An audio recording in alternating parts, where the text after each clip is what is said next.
গতকালকে যে রায়টা হয়েছে, এই রায়টা আমি যেভাবে দেখি আর না দেখি, তবে এই রায়টা শতভাগ সন্তোষজনক রায় হয় নাই। যেটা হয় নাই, একটা প্রধানমন্ত্রী দেশে থাকলে তার 15টা কাজ ভালো থাকতে পারে, 2-4-5টা কাজ খারাপ থাকতে পারে, রং থাকতে পারে, বা তার মন্ত্রী এমপিদের রং থাকতে পারে, কিন্তু সেই জন্য কিন্তু এই মৃত্যুদণ্ডটা দেওয়া হয়নি, সঠিক হয়নি। রায়টা হয়েছে ধরুন দেশের জনগণের উপরে যে টর্চারিং করছে, যে অত্যাচার অবিচার করছে, তারপরে যে 5ই আগস্টের আগে যে মানুষের উপরে যে এই হামলাটা করছে, এটার উপরে ভিত্তি করে যে রায় দিছে, আমরা দেশের জনগণ এতই সন্তুষ্ট। যারা আগে আসছে তারা তাদের মতো করে আইন সাজায় নিচ্ছে, আবার যারা এখন বর্তমানে এরা এদের মতো করে সাজায় নিচ্ছে। মানে আইন বলতে কিছুই এখানে নেই, এরা যারা যেভাবে ক্ষমতা আসছে তারা তাদের মতো করে সাজায় নিচ্ছে।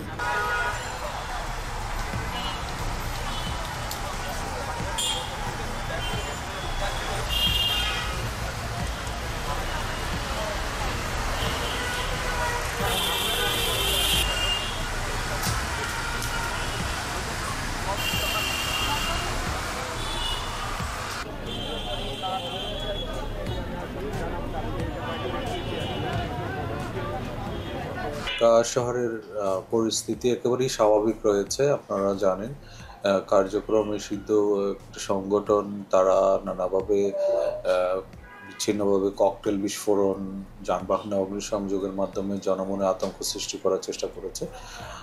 ইতিমধ্যে ঢাকা শহরে পুলিশের যে উপস্থিতি সেটা আপনারা দেখেছেন, এবং আমরা যথেষ্ট প্রস্তুতি আমাদের রয়েছে যে কোনো ধরনের অপ্রীতিকর ঘটনা বা পরিস্থিতি মোকাবেলা করার জন্য।